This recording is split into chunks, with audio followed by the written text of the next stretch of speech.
Hello, it's good to have you with us at this hour. I'm Daniel Che. We begin with more aggressive reactions from North Korea. North Korea launched a verbal attack on South Korean President Park Geun-hye for her policies toward the regime.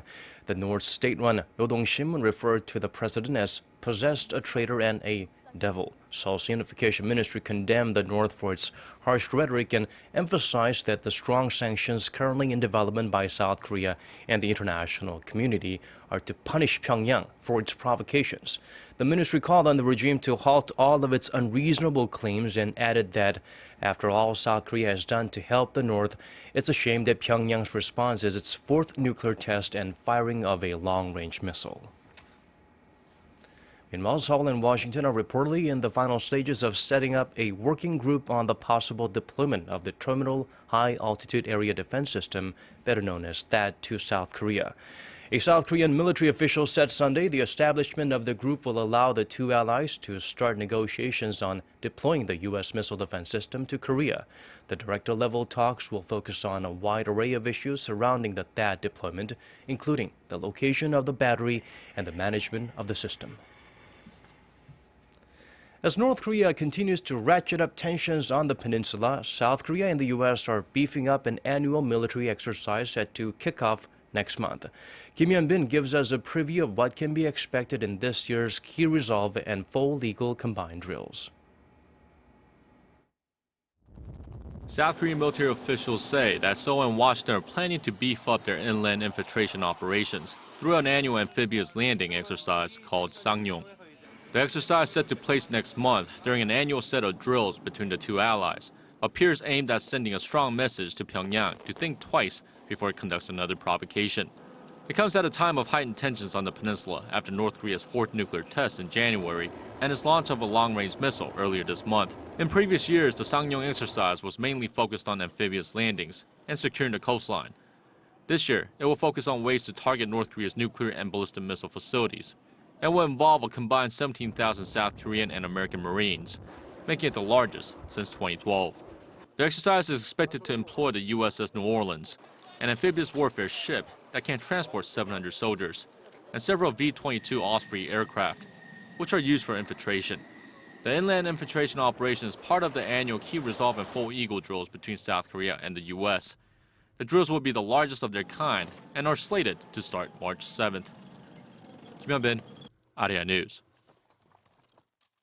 Help is on the way for companies affected by the sudden shutdown of the inter-Korean Kaesong industrial complex. The Unification Ministry announced starting Thursday it will issue a combined $267 million in insurance payments to the 112 companies registered with the Inter-Korean Economic Cooperation Fund. In addition, Finance Minister Yoo Il-ho said the government will consider supporting the remaining 12 Kaesong companies that are uninsured.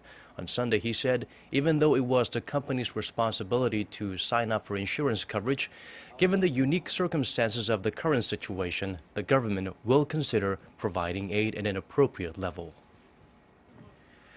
There's a dark cloud hanging over Korea's exports, the country's main economic driver, which have fallen for the past 13 months in a row. A new report says the country's already sagging outbound shipments aren't likely to rise anytime soon. Lee Ji-yoon provides us with the details. Korea's outbound shipments are likely to continue their downward slide this year, marking a second straight year of decline for Asia's fourth largest economy. That's according to a report released Sunday by the Export-Import Bank of Korea, which says the country's exports will decrease by roughly 0.5% from last year due to sluggish global demand and an increase in competition from a weakening Japanese yen and weaker European currencies. Korea's exports amounted to $527 billion last year, a drop of 8% from the year before. But that amount is expected to decrease to about $506 billion in 2016. The first 10 days of this month have already fulfilled the gloomy prediction, as outbound shipments during the period slid by just over 27% from last year. The downward trend will continue for a while as the global economy is in a slump. With global economic growth frozen near the 3% rate, trade between countries has also decreased significantly. Furthermore, the oversupply from China and low global oil prices are also likely to exacerbate the situation. The report adds that under the circumstances, Korea should diversify its trade partners by advancing into emerging markets such as India and Iran that are showing signs of a recovery. 이지원, Arirang News. Samsung Electronics has made it into the top 10 in a U.S. corporate reputation survey for a third straight year. The online reputation quotient conducted by Harris Poll gave the Korean tech giant 80.44 points, putting it 7th place among the 100 companies surveyed. Amazon topped the list with nearly 84 points, followed by Apple and Google. The reputation quotient is measured by some 23,000 American consumers on 6 corporate dimensions: social responsibility, emotional appeal, products and services, vision and leadership, financial performance, and workplace environment. Samsung is the only non-American firm to make it to that top 10 list. Many Chinese tourists made the short trip across the West Sea to Korea last week with the start of a major holiday there. And while these tourists have been a boon for Korean retailers, experts say Korea will need to do more to keep visitors coming back in the future. Kim Min-ji reports. Upwards of 150,000. That's the number of Chinese tourists who visited Korea this month during the week-long Spring Holiday Festival, an increase of nearly 20% from the year before. It's a time when the country's retail industry gets a big boost. During the week-long holiday period, local department stores saw their sales jump over 50%. So what were the most popular items? I got a bag, cosmetics, and local food products like ginseng. I often use Korean products. I think Korean bags and cosmetics are high in quality compared to the price. Due to the popularity of Hallyu, or the Korean wave, products and foods featured in local TV dramas or used by Korean celebrities have become must-have items. I bought some Korean cosmetics. They're very popular in China. And all my Chinese friends like Korean beauty products. I learned about Korean food while watching Korean dramas and wanted to try it myself. That's why I'm here. Korea plans to attract some 8 million Chinese tourists this year, but many say it won't be easy coming as before. While Hallyu has played a significant role, the effects may be short-lived as China is seeking to boost its own content business. On top of that, more and more Chinese tourists are flocking to Japan. While Korea experienced a slight slump last year, visitors to Japan have been fast growing. The yen has lost about a third of its value. Besides that, Japan's biggest advantage is the fact that it has great tourism infrastructure in every district. That's in contrast to Korea, with the majority of Chinese tourists limiting their visits to the capital city and southernmost island of Jeju due to less promotion of other cities. Most of Korea's tourism industry is focused on shopping and plastic surgery, but that's not enough to bring people back. Korea also has a bad reputation of charging Chinese tourists more for street food and cab rides.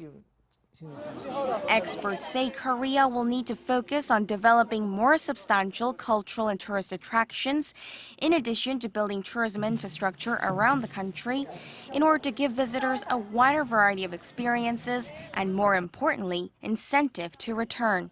Kim Min-ji, Arirang News. Looking outside of Korea now, U.S. Secretary of State John Kerry and Russian Foreign Minister Sergei Lavrov have reached a provisional agreement on the terms for a ceasefire in Syria's 5-year civil war. According to the Associated Press, Kerry said there are still details to be determined, but expects U.S. President Barack Obama and Russian President Vladimir Putin will talk soon to finalize the provisional agreement. Russia's foreign ministry confirmed the conversation, adding the ceasefire would exclude groups the UN Security Council recognizes as terrorists. This comes after talks held on earlier this month in Munich, where the International Syria Support Group's 17-member nations agreed to make efforts to significantly reduce hostilities in Syria within a week. Presidential hopefuls Hillary Clinton and Donald Trump are breathing sighs of relief after big wins in the crucial nominating contest over the weekend. For Clinton, who won the Nevada caucuses with over 52% of the vote, winning this battle helped her regain momentum after a defeat in New Hampshire at the hands of rival Bernie Sanders just a week ago. But while this victory may have helped slow the surge of the Vermont senator, his campaign continues to represent a challenge as he galvanizes young voters. On the Republican side, despite his recent spat with the Pope, Trump managed to grab more than 32% of the vote to win the South Carolina primary and solidify his lead in the race to the nomination. But the outspoken reality show star will have to stay on his game if he is to keep ahead of Florida Senator Marco Rubio, who finished second. Plus, the departure of Jeb Bush, who has ended his campaign, changes the landscape of the race. The battle is won, but the war is far from over. The next round for them is the Nevada Republican caucus on Tuesday. Now for a quick look at the weather before we go. Monday is supposed to be Jeongwol Daeborum, or the day to greet the largest and the roundest full moon of the year, according to the lunar calendar. Unfortunately, cloudy conditions will prevail nationwide, and rain is in the forecast for Jeollanam-do province and Jeju Island. We're inching closer to spring, but we're still feeling the last draft of winter, and the mercury will start down below zero on Monday morning. Seoul and Daejeon will start the day at -3 degrees Celsius and Daegu at -1. Temperatures will then rise later in the day in the capital to 4 to 6 in Daejeon and to 7 degrees in Daegu. Well, that's Korea for you. Let's check out the weather conditions outside of the country, around the world.